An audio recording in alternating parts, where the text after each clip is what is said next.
Hey guys, what's up? It's Vic Kelman. I cover the scores for the most part in Amahhzing, and I just wanted to kind of sum up. We did one video on Wil Party so far. I just wanted to sum up kind of the whole score situation on Wil Party. I just wanted to, point out Andrew Lippa's genius. Okay, so first of all, this score has so much in it. He like jam packs the 20s and then adds electric guitar. It's so good. So first of all, you hear the opening number. You hear this dirty trumpet, as Seth would say.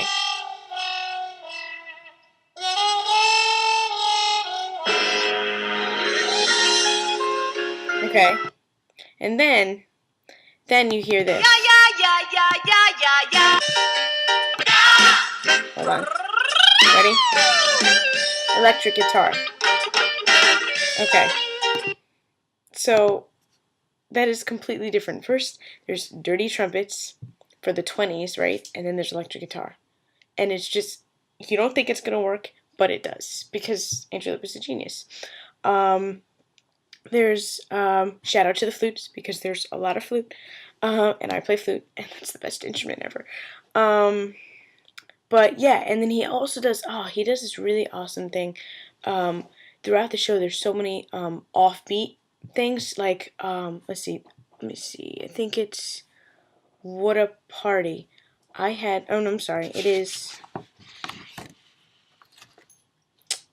Wil Party, that's right.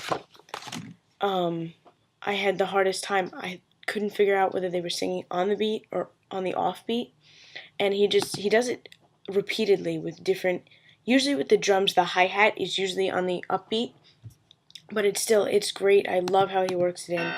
Hold on, let me just find it. I knew. Here it comes.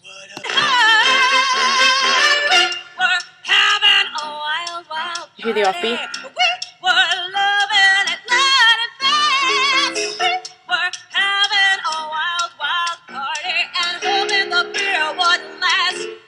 Help me now.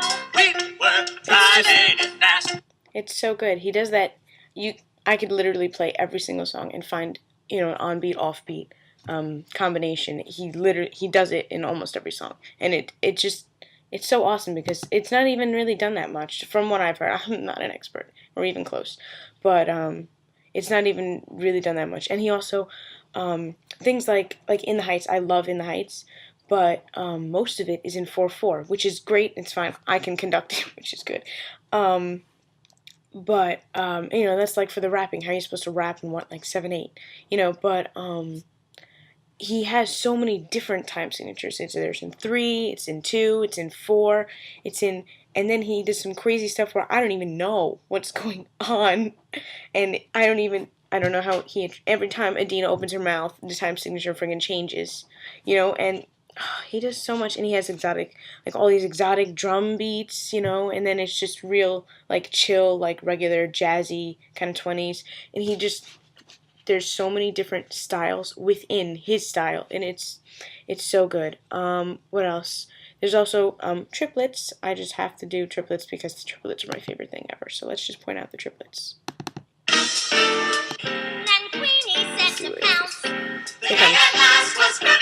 Just kidding.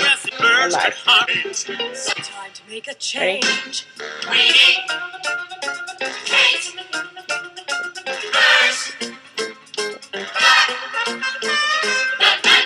I love it. But anyways, and then also another thing that he does, he knows when to put a lot in, and he knows when to keep it down.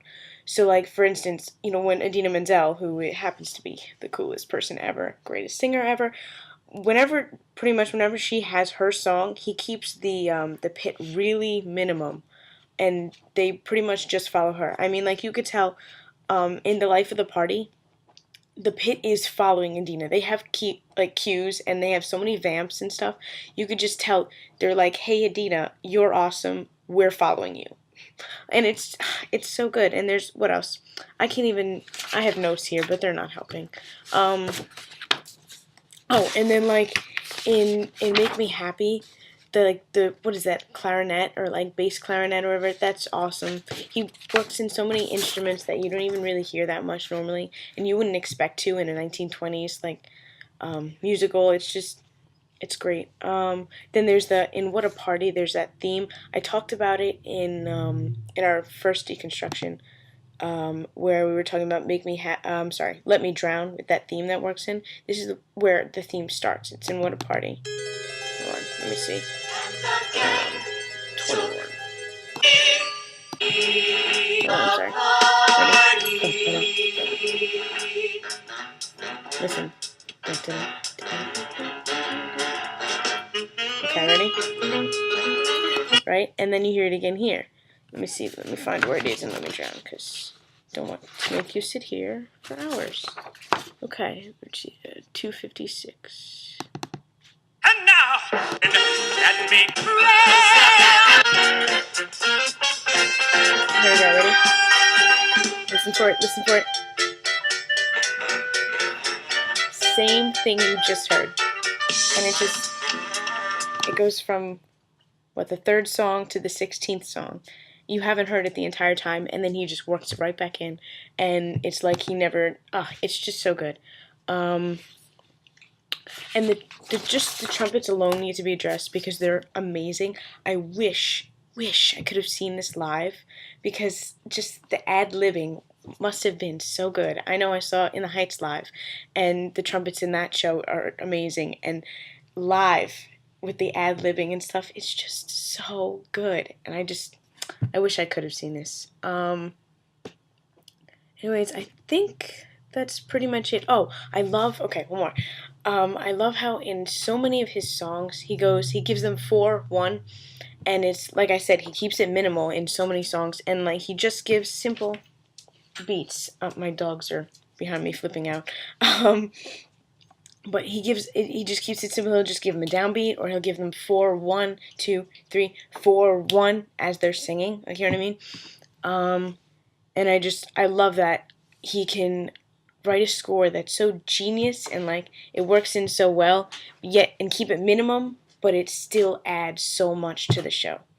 And then he has other songs where it's like all pit, and because I'm a little partial to the pit, I don't do any of that acting, singing crap, dancing. Ugh, no, I play in the pit, and the pit is just awesome in the show.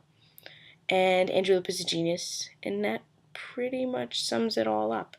I'm gonna think of something else after I finish this review. Oh, I did think of something. Okay, there's also a lot of like call and answer kind of things in his writing. I don't even know if you can call it call and answer, but it's like, they'll sing something and he has the pit come in after. So like, let me see.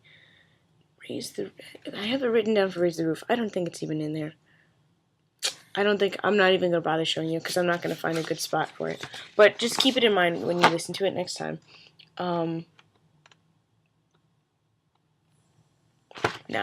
Okay, so anyways, I can't find it. But he does a lot of that. Like, they'll say something, and then he'll have the pit come in with like a note. They'll say something else, another pit in with a note. There's one part. So like, in Look at Me Now, she's like, so let bam, me, bam, tell you, bam, with the, the trumpets or whatever, like coming in. And I like that whole call and answer thing. I think it adds emphasis to what they're saying, so you pay more attention to what they're saying than the music, in a way, I guess, but it still adds to it. I don't know. I just really like it. Andrew Lippa's a genius, and that pretty much sums it all up.